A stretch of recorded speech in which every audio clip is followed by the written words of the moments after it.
¿Realmente es cierto los eventos narrados en el corrido del avión de la muerte? El día de hoy vamos a ver esto a cabalidad. Bueno, pues déjenme decirles que este corrido es cierto. Hemos investigado y pues todo cuadra con los hechos reales.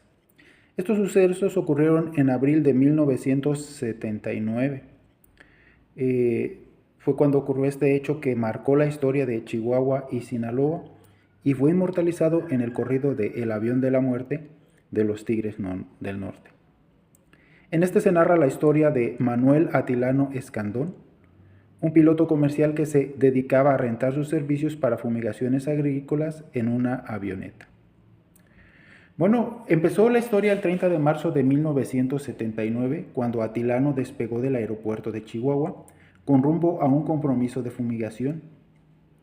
No obstante, su avión empezó a fallar y entonces tuvo que aterrizar de emergencia en Santiago de los Caballeros, en la frontera entre Chihuahua y Sinaloa. Decidió entonces regresar en busca de ayuda mecánica, dejando el avioneta ahí, y posteriormente regresó en otra nave. En aquellos días, el ejército mexicano se llevaba a cabo la operación Cóndor en la zona de la sierra para acabar con los plantíos de amapola y de marihuana en la sierra de Chihuahua y Sinaloa. Atilano y pues otros compañeros regresaron al lugar a donde había quedado la avioneta, pero esta en ese momento ya había desaparecido. Así que se dirigieron a Huachochi para cargar combustible, pero cuando estaban ahí fueron interceptados por los militares que los acusaron de complicidad con los narcotraficantes. Los acusaban de que ellos en la avioneta transportaban o que de ellos en la avioneta pues estaban cuidando todo para los cárteles y que ellos eran pues cómplices. Todos sabemos que aquí en México no es muy común que se respeten los derechos humanos o que las personas, que los militares pues sean buenas personas.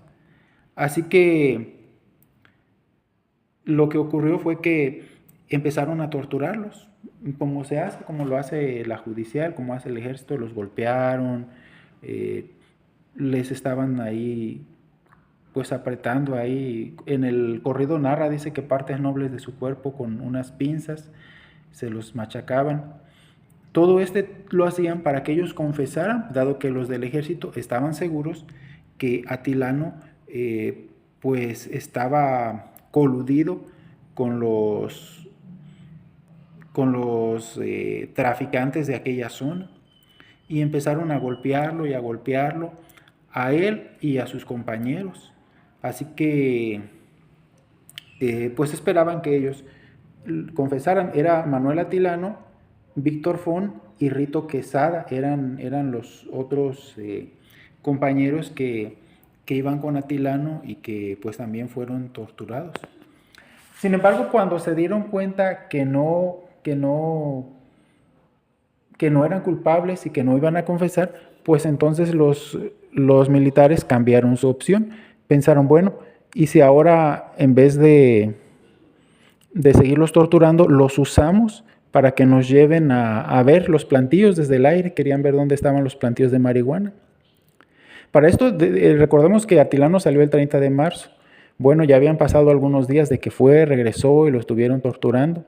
Pues ya se sabía, ya su familia se andaba moviendo por allá para tratar de saber, y ya habían sabido que los habían agarrado los militares, entonces se empezaron a mover.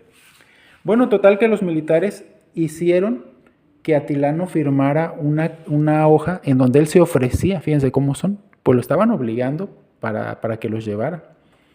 Pero en realidad fue a fuerzas, y ellos ahí para que firmara que él se había ofrecido. Y pues también claramente al ofrecerse él, pues quedaría como que en realidad ellos nunca lo habían torturado ni nada por el estilo. Bueno, de esta manera terminaron con la tortura, tanto para Fon como para Atilano,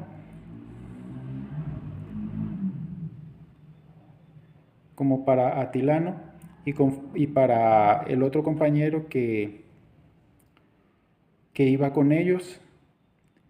Y bueno, pues de esta manera se hizo.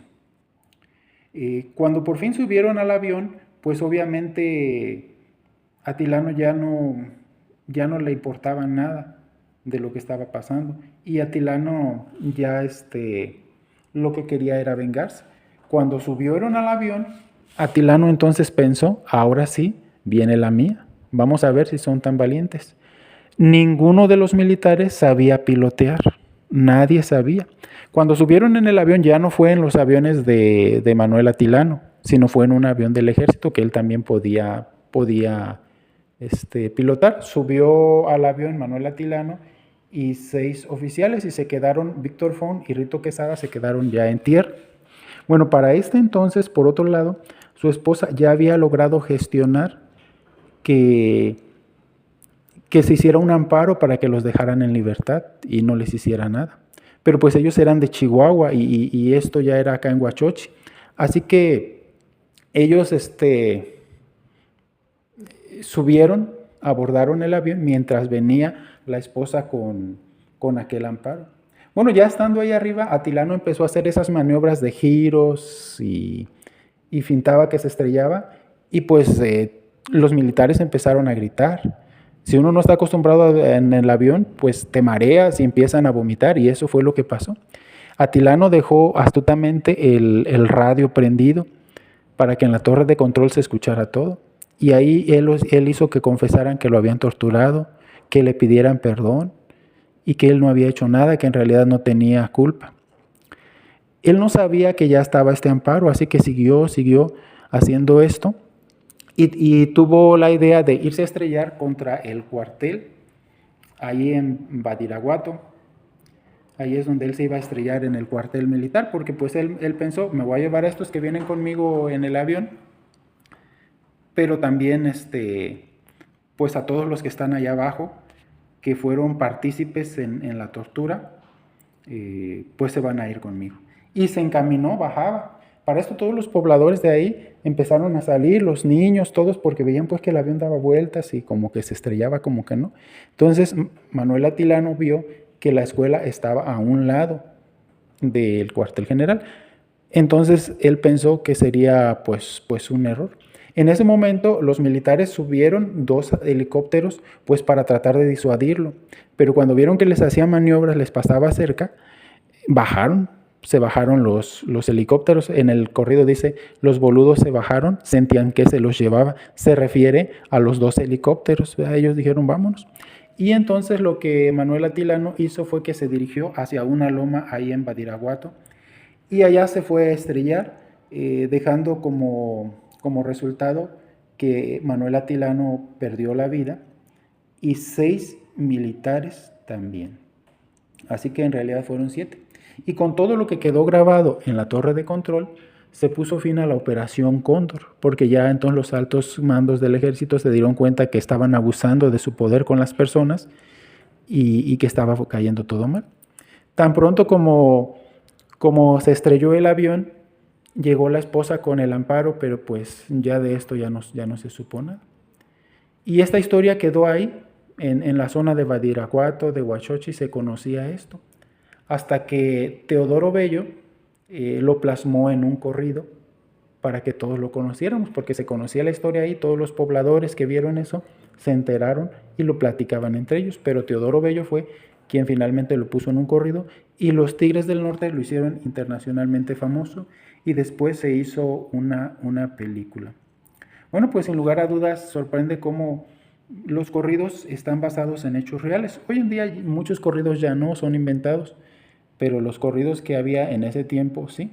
Y este corrido del avión de la muerte es 100% verdad.